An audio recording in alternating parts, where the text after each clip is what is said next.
Naibigan ng inuugali na kapitan. Sa araw na lamang ay pesta na sa San Diego. Naiwan sa kumbento at sumasanggali sa kurang may sakit. Kayo, kanina umaga, pinayuhan ako ng tandang tasyo. Buti lang, mukhay ang magmula sa inyo, ay di sa sangayunan ng matanda. Dahil sa higit nilang pinaimutan ng inyong pagkatao. Kaya ang mabuti ay magmukhay kayo ng isang bagay na ayaw niyong manalo. Kapag natalo na ang mukhay ito, ipamukhay sa isa sa mga karaniwang kasabi niyo, ang ibig niyong manalo. At sigurado, panitibayin ng mga kalabang ibig bumigo sa inyo, ngunit ito'y dapat lamang na iniisip. Oo, ang layunin ng pagtutulong na ito, kung pag-usapan natin kung magpapasaya sa Pesta ng San Diego. Ginoo, dahil nagkakaroon ng isang maninga ng isang bayan na silang at nung ilubuan ng raang piso.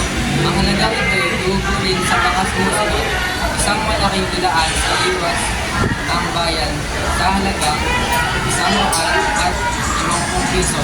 Isang komedyang nagkakangal sa loob ng 7 gabi sa halagang 200 piso bawat gabi o 1,400 piso.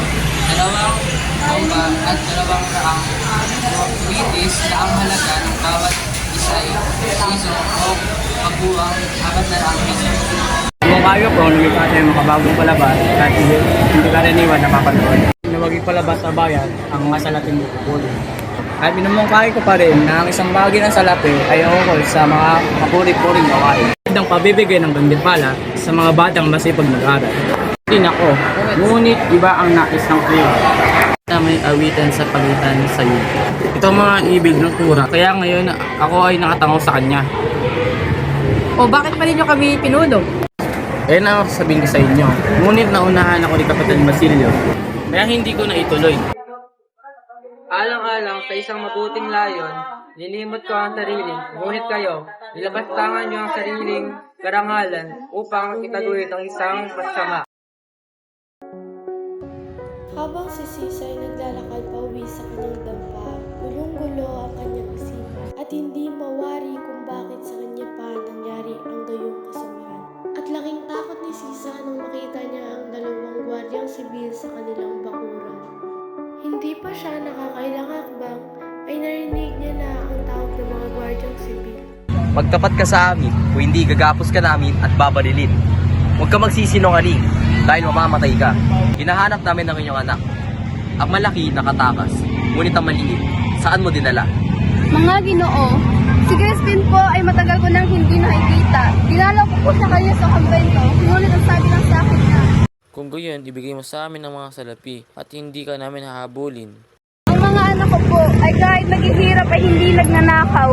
Maghalughog po kayo sa aming bahay at kapag po makakita kayo na kahit na magkano, gawin niyo na ang nais niyo sa amin. Kung gayon, isasama ka namin sa kwartet. Nang si Sisay nasa gitna ng dalawang kawal sa kanilang paglakad, parang pinagtakloban siya ng langit at lupa. Nalimot na siya ng lahat, pati ng asawa. At ngayon itinatagis niya ang kanyang kampihan upang huwag siyang makita, ay tinakpan niya ng pamindong ang kanyang mukha. 2 oras na nakakulong sa kwartel si Sisa. Nakadukmo siya sa isang sulok, gulong-gulo ang buhok at halos mabaliw sa lalim ng iniisip. Tanghali na nang malaman ng Alvarez na nakakulong si Sisa. Siya si Sisa, hinanamig ka namin. Sinang sabi na, pinapalaki ng pura. Ay no, napakawalan ka ng sabi ng pura. Sigurado ako nagawa lamang yan, pakawalan mo siya. Halos sa pagtulakan ng mga gwardyang sibil si Sisa na ayaw nang kumilos sa kanyang inuupuan. Kinabukasan, si Sisa ay makikitang pagala-gala, umaawit at nakikipag-usap sa lahat ng nilikha.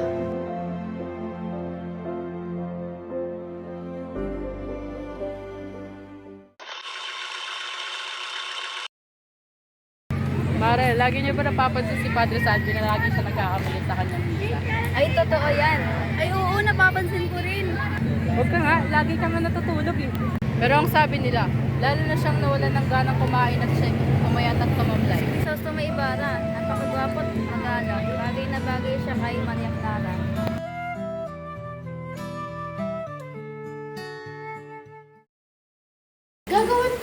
at ang aking mga kaibigan. Gawin mo ng paraan upang hindi maimbitahan ng kura.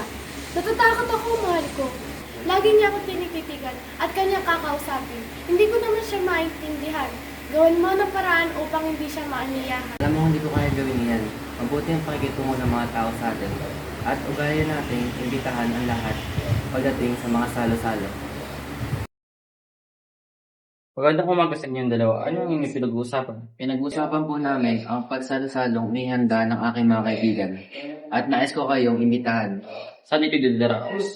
sa batisang malapit sa puno ng Balete. At maaga kaming pupunta roon para hindi mabutan ng araw.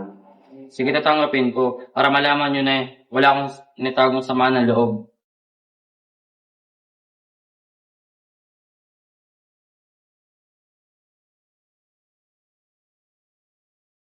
Hindi kita kilala, ngunit tagal na kitang hinahanap.